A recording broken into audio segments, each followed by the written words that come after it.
Well, you wouldn't know it these days, but Climate Change and Energy Minister Chris Bowen was actually one of Labor's star performers in the party's victorious 2022 election campaign.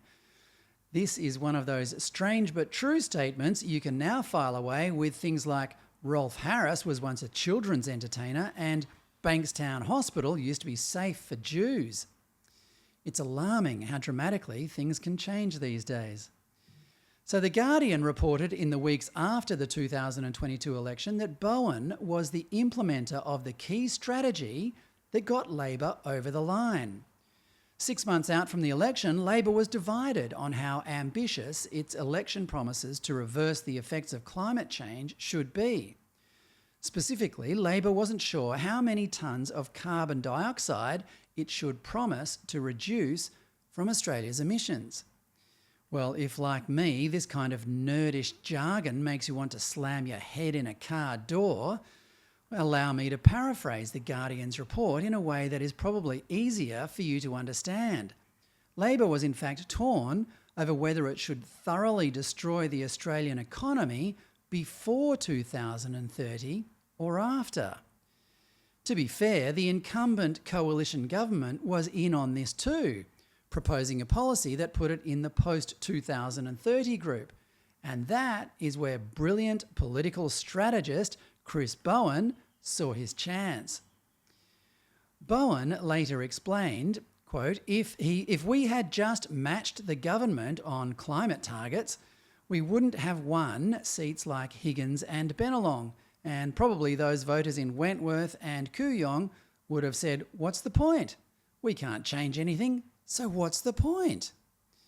Well, Labor won, but voters wound up asking themselves what the point was anyway. Bowen was quickly thrust into the spotlight, announcing endless, eye-wateringly expensive and impractical projects that he claimed would make Australia a renewable energy superpower. By June 2023, Bowen was spinning his agenda faster than a windmill in a Force 10 gale. He launched the Net Zero Authority and boasted about having clocked up more than $40 billion on subsidies and other boondoggles for things like offshore windmills, batteries and dangerous, disruptive, high-voltage cables strung over prime agricultural land. Splashing around so much of other people's money can make you giddier than a sailor on shore leave. Here's what he famously said when the coalition announced its new nuclear policy in September last year. And they're coming up with bright ideas on the other side of the election. Point one, no credibility. Point two, nuclear is the most expensive form of energy. We have a cost of living crisis, energy prices going through the roof, and what's their big bright idea?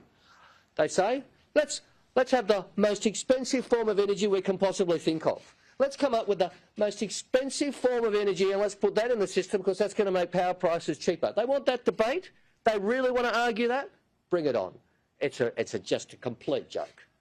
He makes it sound as simple as an invitation outside after someone spilled his drink in a dingy dockside bar on his last night before setting sail for the next port. The coalition duly brought it on and Bowen ducked it like the loudmouth weakling that he is, deleting his X account. He correctly read the room in 2022 and he's correctly reading the writing on the wall now. The cost of living crisis overshadows everything and Bowen's renewable largesse, the foundation for an energy transition that will bankrupt the nation if it continues any longer, is now the albatross around his neck. Solar everywhere, but a lot more costs to sink, as Samuel Taylor Coleridge might have put it.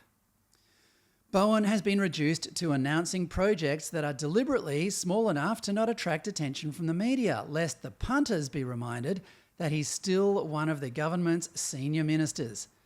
Hilariously, he recently announced a bilateral renewable energy partnership with South Korea that will supposedly reap benefits in hydrogen, clean energy technologies, green metals, and carbon sequestration.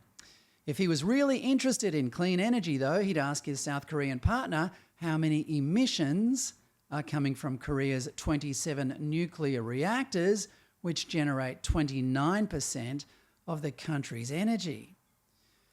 Meanwhile, big business, having cuddled up to Bowen in 2022, is now jumping ship. Quote, as much as everyone would like to believe that renewables will be cheaper, what we're seeing right now is that energy costs are rising, and it's putting a great challenge on business, the Australian Chamber of Commerce and Industry's David Alexander said last week. Maritime Executive magazine reports that Shell is, quote, effectively ending its involvement with the US offshore wind energy sector and writing off a cool $1 billion in investments in the process.